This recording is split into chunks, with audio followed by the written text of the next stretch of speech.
बिस्मिल्लाहिर्रहमानिर्रहीम।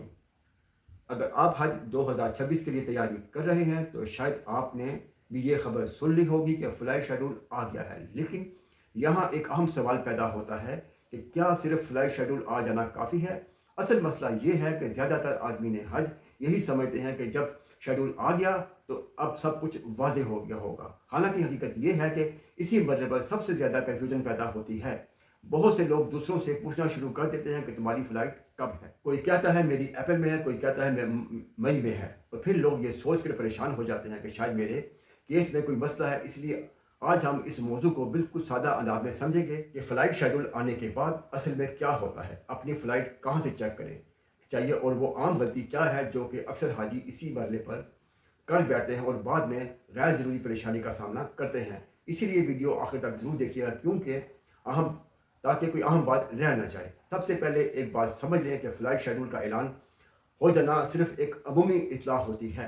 इसका मतलब ये नहीं होता कि हर हाजी की फ़्लाइट एक ही दिन या एक ही वक्त पर होगी। हज एक बहुत बड़ा इंतज़ामी अमल है जिसमें हज़ारों आज़मीन मुख्तलिफ शहरों और मुख्तलिफ ग्रुप से सफ़र करते हैं। इसी वजह से परवाज़ें मरहलावार तरतीब दी जाती हैं। बाद लोगों की रवानगी पहले मरले पर होती है और बाज़ की बाद में। इसलिए अगर आप किसी जानने वाले से सुने कि उसकी फ़्लाइट आपसे पहले है तो उसका मतलब ये नहीं कि आपके मामले में कोई मसला है। यह सिर्फ ग्रुप और शहर के हिसाब से तरतीब होती है। अब सवाल ये है कि अपनी फ़्लाइट की मालूमात कहाँ से चेक की जाएँ। सबसे बेहतर तरीका ये है कि आप पाक हज ऐप को बाकायदगी से चेक करते रहें। बहुत से लोग सिर्फ एक बार ऐप खोल कर देखते हैं और अगर इन्हें मुकम्मल मालूमात नज़र ना आए तो वो समझते हैं कि शायद अभी कोई अपडेट नहीं आई। हालांकि अक्सर मालूमात मरहलावार शामिल की जाती हैं। इसलिए बेहतर यही है कि रोज़ाना एक मरतबा ऐप को चेक किया जाए।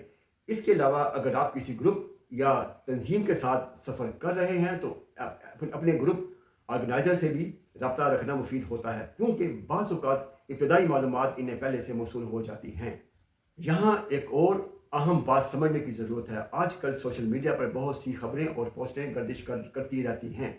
बाद लोग बगैर तस्दीक के फ़्लाइट तारीखें शेयर कर देते हैं जिसकी वजह से मज़ीद कन्फ्यूजन पैदा हो जाती है। इसलिए हमेशा कोशिश करें कि मालूमात सिर्फ मुस्तरद ज़राए से ही हासिल करें।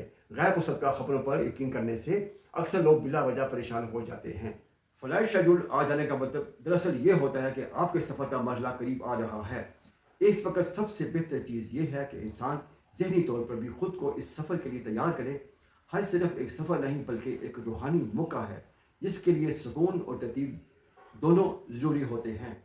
इसका मतलब ये है मुख्तलिफ शहरों और मुख्तलिफ ग्रुप्स के मुताबिक फ़्लाइट्स अलग अलग तारीखों में रवाना होती हैं। इसलिए किसी की फ़्लाइट अप्रैल में होती है और किसी की मई में। ये एक बिल्कुल नॉर्मल इंतज़ामी अमल है जिसमें तमाम आज़मीन को मरहलावार सफ़र करवाया जाता है। फ़्लाइट की तारीख मालूम होने के बाद अक्सर लोग फ़ौरन पैकिंग शुरू कर देते हैं। लेकिन हकीकत यह है कि अभी भी कुछ चीज़ों का इंतज़ार करना बेहतर होता है। मिसाल के तौर पे बाज़ औक़ात मज़ीद हदायत या तफ़सीलात बाद में जारी होती हैं। इसीलिए जल्दी में मुकम्मल पैकिंग करने के बजाय बेहतर है कि पहले ज़रूरी कागज़ात और बुनियादी तैयारी पर तवज्जो दी जाए। यहाँ एक अमली मशवरा भी बहुत मुफीद साबित होता है। अपने तमाम अहम कागज़ात एक फ़ाइल में तरतीब से रख लें। पासपोर्ट, वीज़ा की तफसील, शनाख्ती दस्तावेज़ात और दीगर ज़रूरी मालूमात अगर एक जगह मुनज़्ज़म हों तो सफ़र के दिन बहुत आसानी रहती है। बहुत से लोग आखिरी वक्त पर दस्तावेज़ात तलाश करते रहते हैं जिसकी वजह से गैर ज़रूरी परेशानी पैदा हो जाती है। फ़्लाइट की तैयारी सिर्फ सामान की तैयारी नहीं होती बल्कि सेहत की तैयारी भी इतनी ही अहम होती है। हज के दौरान काफ़ी पैदल चलना पड़ता है और बाज़ लोगों के लिए ये अचानक जिस्मानी थकन का सबब बन जाता है। अगर अभी से हल्की वॉक शुरू कर दी जाए तो जिस्म आहिस्ता आहिस्ता इस मामूल का आदी हो जाता है।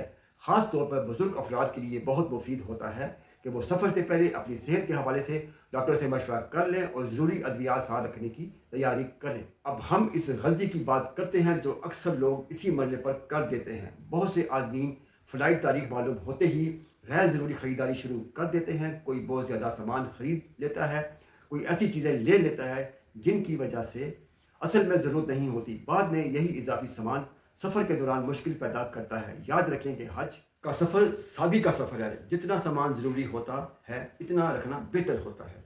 एक और अहम बात यह है कि सामान का वज़न पहले से जहन में रखना चाहिए। एयरपोर्ट पर अक्सर मसाइल इसी वजह से पैदा होते हैं कि सामान मुकर्रर हद से ज़्यादा हो जाता है। अगर पहले से मनसूबाबंदी कर ली जाए तो इस तरह की परेशानी से आसानी से बचा जा सकता है। अब आते हैं इस सवाल की तरफ जिसका इंतज़ार बहुत से लोग कर रहे होते हैं कि हज फ़्लाइट्स आखिर शुरू कब होती हैं।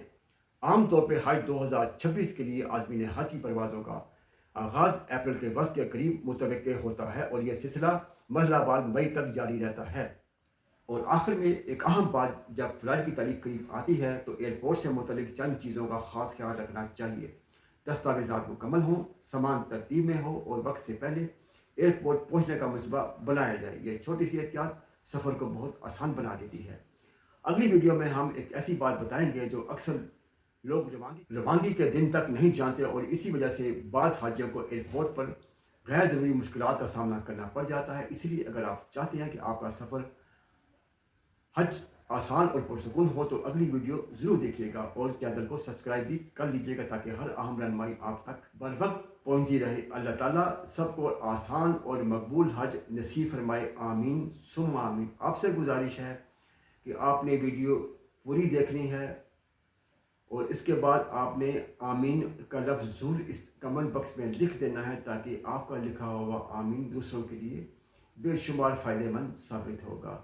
मुझे और मेरी फैमिली को हमेशा अपनी दुआ में याद रखिएगा। इसी के साथ ही मुझे इजाज़त दीजिए। अस्सलाम वालेकुम, अल्लाह हाफ़िज़।